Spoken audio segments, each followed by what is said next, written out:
Shalom sahabatku yang terkasih dan sehati dalam Yesus Kristus.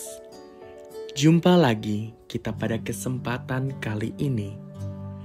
Mari kita siapkan diri dan hati kita untuk menjadikannya layak menyambut Tuhan, supaya kita bisa menjadi garam dan terang dalam kehidupan ini. Tentunya dengan bersama kita resapi Renungan Sabda Pendalaman Iman presented by BPK PKK KAJ. Bacaan dari Injil Yohanes bab 20 ayat 19 sampai 31. Ketika hari sudah malam pada hari pertama minggu itu, berkumpullah murid-murid Yesus di suatu tempat dengan pintu-pintu yang terkunci karena mereka takut kepada para penguasa Yahudi. Pada waktu itu datanglah Yesus dan berdiri di tengah-tengah mereka dan berkata, "Damai sejahtera bagi kamu." Sesudah mereka berkata demikian, Ia menunjukkan tangannya dan lambungnya kepada mereka. Murid-murid itu bersuka cita ketika mereka melihat Tuhan. Lalu kata Yesus sekali lagi, "Damai sejahtera bagi kamu. Sama seperti Bapa mengutus aku, demikian juga sekarang aku mengutus kamu." Sesudah berkata demikian, Ia menghembusi mereka dan berkata, "Terimalah Roh Kudus. Jikalau kamu mengampuni dosa orang, dosanya diampuni. Dan jikalau kamu menyatakan dosa orang tetap ada, dosanya tetap ada." Tetapi Thomas, salah seorang dari ke-12 murid itu, yang disebut Didimus, tidak ada bersama-sama mereka ketika Yesus datang ke situ. Jadi kata murid-murid yang lain itu kepadanya, "Kami telah melihat Tuhan." Tetapi Thomas berkata kepada mereka, "Sebelum aku melihat bekas paku pada tangannya, dan sebelum aku menaruh jariku ke dalam bekas paku itu, dan menaruh tanganku ke lambungnya, sekali-kali aku tidak akan percaya." 8 hari kemudian, murid-murid Yesus berada kembali dalam rumah itu, dan Thomas bersama-sama dengan mereka. Sementara pintu-pintu terkunci, Yesus datang dan Ia berdiri di tengah-tengah mereka dan berkata, "Damai sejahtera bagi kamu." Kemudian Ia berkata kepada Thomas, "Taruhlah jarimu di sini dan lihatlah tanganku. Ulurkanlah tanganmu dan taruhlah ke dalam lambungku. Dan jangan engkau tidak percaya lagi, melainkan percayalah." Thomas menjawab dia, "Ya Tuhanku dan Allahku." Kata Yesus kepadanya, "Karena engkau telah melihat aku, maka engkau percaya. Berbahagialah mereka yang tidak melihat namun percaya." Memang masih banyak tanda mukjizat lain yang diperbuat Yesus di depan mata murid-muridnya yang tidak tercatat dalam kitab ini. Tetapi hal-hal ini telah dicatat supaya kamu percaya bahwa Yesuslah Mesias, Anak Allah, dan supaya karena percaya kamu memperoleh hidup dalam namanya. Demikianlah Injil Tuhan. Shalom bro and sis. Pada hari ini kita tahu bahwa Injil yang dibacakan adalah dari Yohanes bab 20 ayat 19 sampai dengan 31. Dan pada hari ini gereja memiliki tradisi merayakan belas kasih Allah pada hari Minggu kedua Paskah yang disebut sebagai hari Minggu Kerahiman Ilahi. Di dalam Yohanes 20 ayat 19 sampai dengan 31 sebagai bacaan Injil pada hari Minggu Kerahiman Ilahi yang merupakan perayaan khusus gereja Katolik di dalam menghormati belas kasih Allah, memang tidak menyebutkan secara eksplisit tentang kasih itu sendiri. kita perlu mengingat bahwa misteri Paskah sangat berkaitan dengan belas kasih Allah. Kalau kita berbicara tentang kerahiman, mari kita melihat dulu kata kerahiman menurut Kamus Besar Bahasa Indonesia.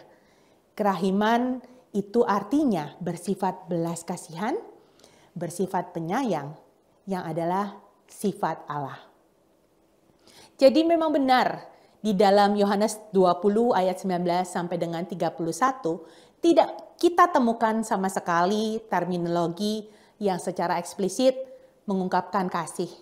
Tapi mari kita lihat lebih dalam di dalam Injil ini, makna yang terkait dalam kerahiman Allah melalui tindakan kasih-Nya. Tindakan kasih yang pertama, penampakan Yesus di tengah para murid-Nya yang sedang dalam ketakutan, kegalauan, dan kegelisahan.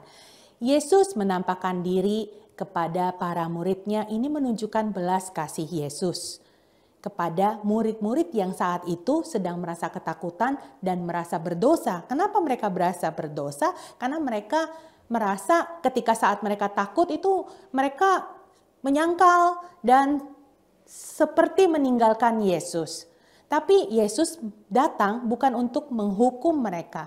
Yesus datang bahkan ketika pintu-pintu terkunci pun Yesus tetap hadir dan menampakkan diri kepada murid-murid-Nya.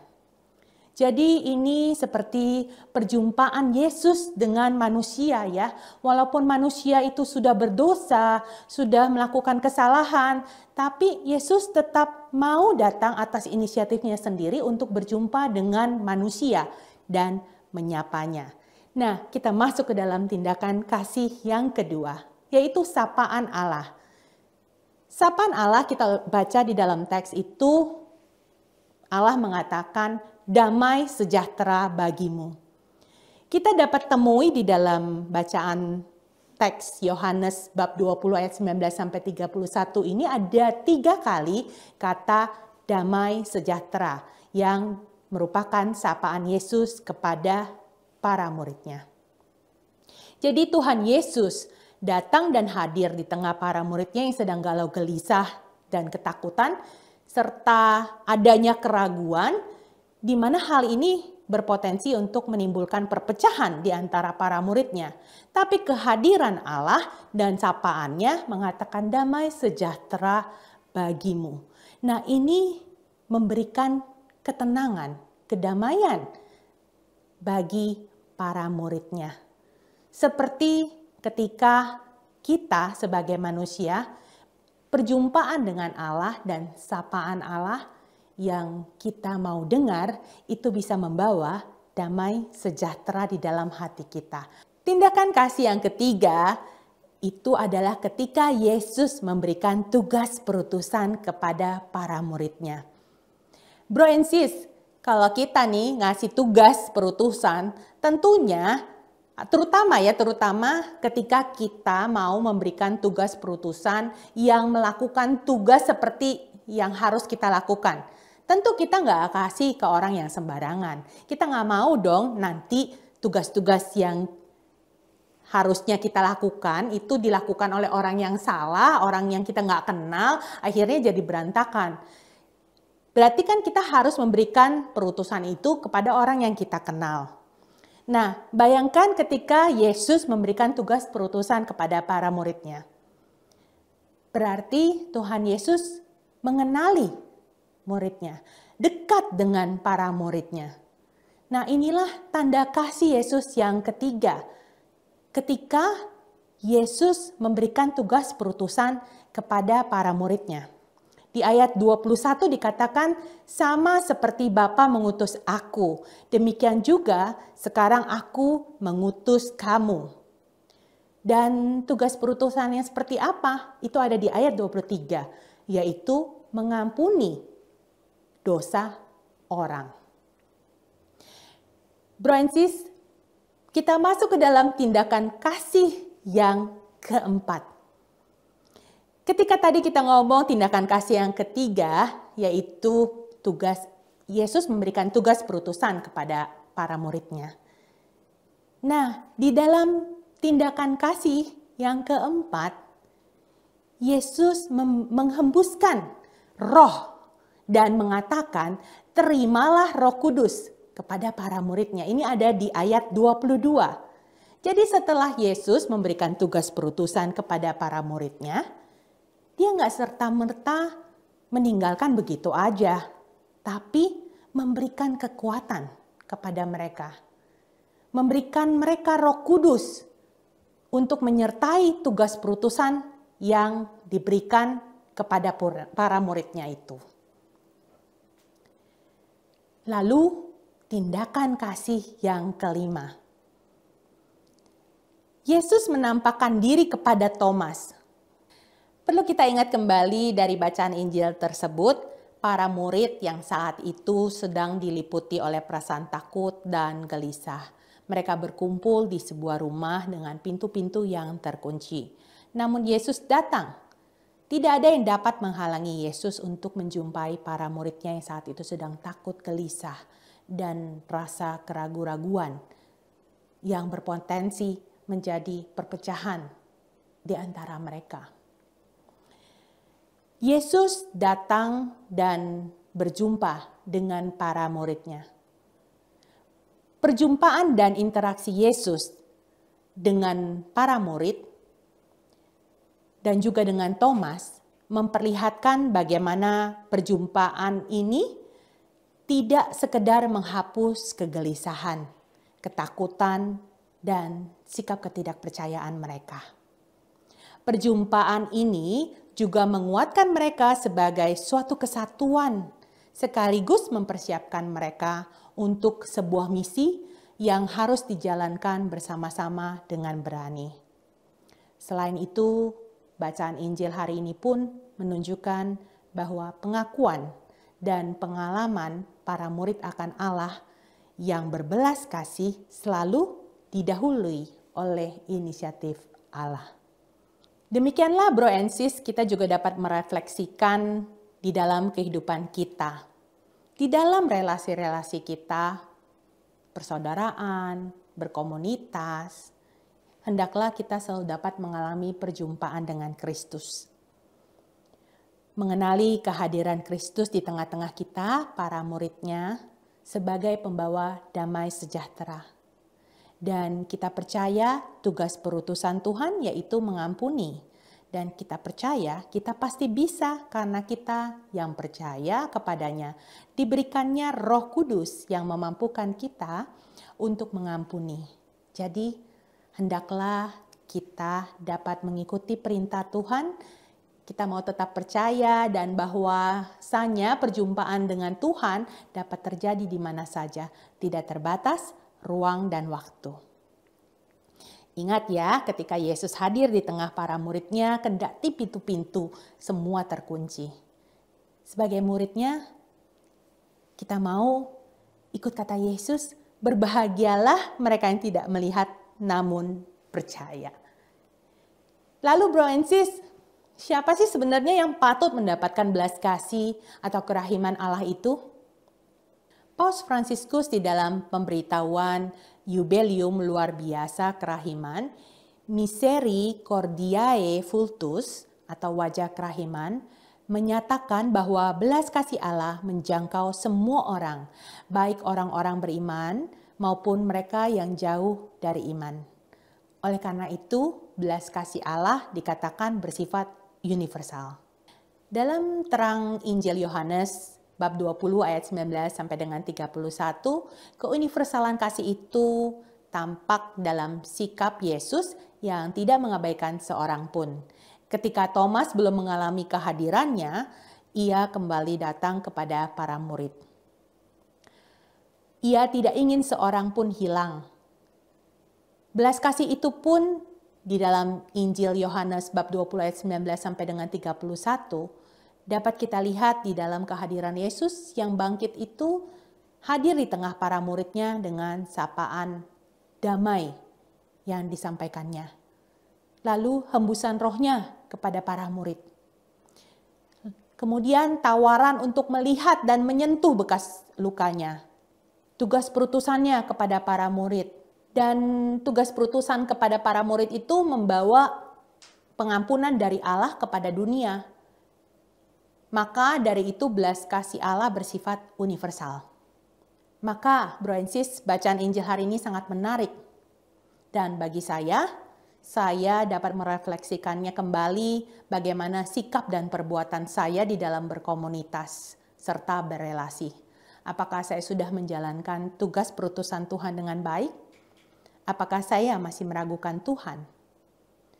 Pada akhirnya Injil hari ini mengingatkan saya pada kejadian-kejadian ketika saya merasa dijahatin, saya merasa dikhianatin, atau saya dikhianatin ya oleh orang-orang yang saya percayai. Oleh mungkin asisten rumah tangga, rekan bisnis, tetangga ya. Rasanya nggak habis-habisnya saya pikir gitu ya, kok orang ini bisa-bisanya begitu sama saya? Saya ini orang yang tidak pandai berpolemik. Dan pastinya gak ada yang suka dibohongin ya. Walaupun ada pepatah, what you don't know doesn't harm you. Tapi once you know, my God, sakitnya itu sampai membuat tubuh tuh rasanya bergetar karena marah. Shock ya. Saya yang dulu, yang belum mengalami perjumpaan dengan Yesus, reaksi dan respon saya adalah marah dan berusaha untuk membalas dendam. Kalau bisa lebih kejam. Lalu ketika saya mendengar kuasa tentang apa yang Yesus dapat lakukan, saya mencari tahu tentang Yesus. Dan katanya Yesus itu mengasihi manusia. Maka saya pun seperti Thomas berusaha mencari pembuktian-pembuktian. Dan Tuhan benar-benar hadir di dalam hidup saya. Seperti di dalam Matius 7 ayat 7 pun dikatakan, carilah maka kamu akan mendapat, ketuklah maka pintu akan dibukakan bagimu. Setelah merenungkan berkali-kali bahwa di setiap kehadiran Tuhan dan perjumpaan saya dengan Tuhan melalui peristiwa-peristiwa di dalam hidup saya, mula-mula itu semua atas inisiatif Tuhan. Lalu respon saya. Respon saya adalah mencari lebih lagi tentang Dia. Semakin saya menemukan, semakin saya merasakan kasih Tuhan yang tidak terbatas di dalam hidup saya. Dan saya merasakan Dia, Tuhan Allah yang Maha Rahim. Maka dengan itu setiap hari saya mohon kerahiman Tuhan. Saya juga mau mengajak bro and sis untuk memohon kerahiman Tuhan senantiasa setiap hari untuk kehidupan kita, dengan selalu berdoa memohon belas kasih-Nya. Marilah kita berdoa dalam nama Bapa dan Putra dan Roh Kudus. Amin. Tuhan Yesus, terima kasih atas perenungan Injil pada hari ini, di mana kami mendapatkan kembali kekuatan iman kami untuk selalu percaya bahwa tidak ada sesuatu yang mustahil bagimu. Maka kami percaya bahwa kehadiran-Mu sungguh nyata di dalam hidup kami hari demi hari. Kasih-Mu selalu setia untuk kami, izinkan kami mengenali perjumpaan dengan-Mu Tuhan, dan kami mohon belas kasihan-Mu Tuhan agar kiranya Kau selalu menyertai kami. Utuslah kami dan berikanlah kami Roh Kudus, agar kami selalu mampu menjalani kehidupan kami dengan baik dan benar, mampu mengampuni yang bersalah kepada kami seturut kehendak-Mu, sehingga selalu ada damai, sejahtera, dan sukacita-Mu di dalam kehidupan kami, serta bagi semua orang yang kami kasihi. Doa ini kami haturkan kehadirat-Mu melalui Yesus Kristus Tuhan dan Juru Selamat kami. Amin. Dalam nama Bapa dan Putra dan Roh Kudus. Amin.